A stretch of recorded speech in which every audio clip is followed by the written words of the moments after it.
What's good, Melanin Warriors? First, let me begin by saying this is not about promoting racial division or white guilt. It's accounts in history that the Melanin Warriors podcast is bringing to light. Viewers' discretion is advised, so some of these pictures might be a little graphic, but I'm talking about the Vicksburg Massacre in Mississippi that occurred on December 7th, 1874, where estimates ranging to 75 to 300 highly melanated people killed. Let's get it, man. Let's go. Stand for something, you gon' fall for anything. Melanin Warriors. Let's go. M-E-L-A-N-I-N. Warriors. M-E-L-A-N-I-N. Warriors. M-E-L-A-N-I-N. Warriors. We Melanin Warriors. Melanin Warriors. I shade all my kings and queens. Melanin Warriors. Either you stand for something or fall for anything.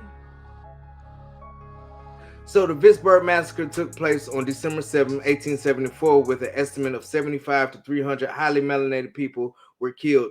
During this time, it was the rise of the White League and the White Line movement in Louisiana and Mississippi.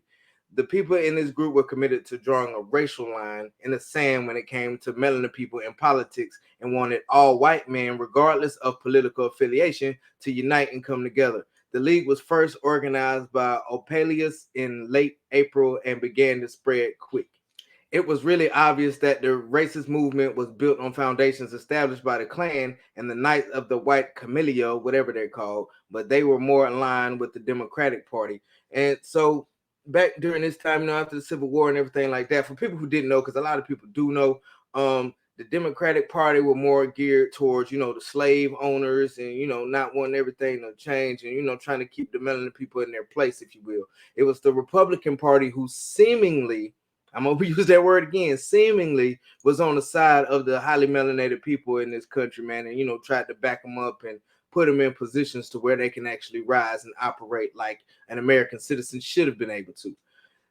But anyway, these white leaguers supposedly recognized that the federal government was losing interest in interfering in Southern politics and keeping Republican power in play by military means. They also responded to the growing confidence of the highly melanated people in the Republican Party. By this time, guys, the white line groups in Vicksburg, Mississippi had demonstrated how violence and intimidation could bring success in elections, even where highly melanated voters were the majority. Like, they used to go bullying, they'd show up with their shotguns and all that other shit, stuff. Sorry, guys, I get kind of amped up when it comes to topics like this.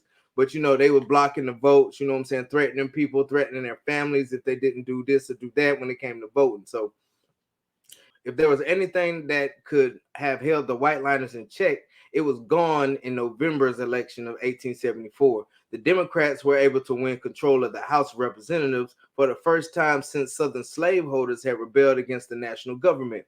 In Vicksburg, white liners seemed to pay homage, if you will, to that event, moving fast to complete the sabotage they began that summer with highly melanated people in political positions. They focused more on the county than federal government or anything else, which was almost completely dominated by highly melanated Republicans, including the sheriff, Peter Crosby, who was a native of Mississippi, and he even served the Union Army during the Civil War. So, in early December, these white liners demanded all the melanin officials resign and put pressure on Crosby to give in or be assassinated. Crosby then headed to the state capitol for help. So when he got to the state capitol, Governor Adelbert, is one of the radical members of the Republican Party, turned a sympathetic ear to Crosby because that's who Crosby went to for help. And he ordered the riotous and disorderly people who had expelled him from office illegally to bring him back and make him the elected sheriff again, and to disperse and leave everything alone peacefully and submit to the legal constituted authorities, which was Crosby, the sheriff. He also instructed the Warren County Militia Company to work with Crosby in efforts to get his office back and, disperse the mob. Ames' orders, while seemingly supportive, it actually did very little to change the temper or the behavior of the Vicksburg whites at this time.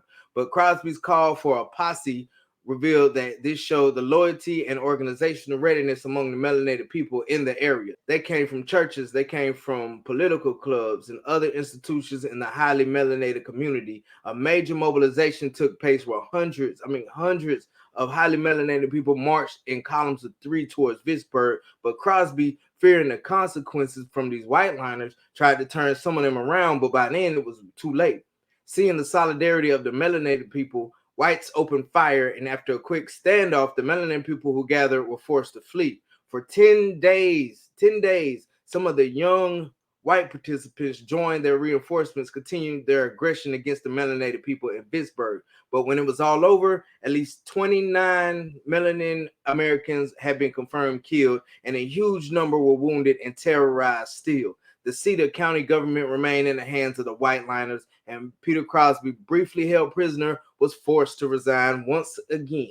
Amos called the state legislature into special session, and together they had to convince Grant to send a company of federal troops to stop the violence and harassment of melanin Americans in Vicksburg and reinstate Crosby as sheriff. Now, he got his reinstatement back, you know what I'm saying, but Crosby's days in the office were numbered, and so too, it appeared, were those of the Republicans over much of that state, due to the white liners continue pushing their agenda and succeeded to the extent of what they wanted, and that was to have mostly non-highly melanated people or white people in those certain slots or whatnot. So this was one of the many massacres, y'all, in U.S. history. Many of these massacres, such as this one, were designed to reassert white supremacy during Reconstruction, which, you know, took place after the Civil War. But through it all, the melanin people stood firm to their convictions and unity to one another, truly standing for something and not falling for anything. So y'all join me next week as I dive into the massacre that took place in Atlanta. Don't know if y'all knew about that one, but you will next week.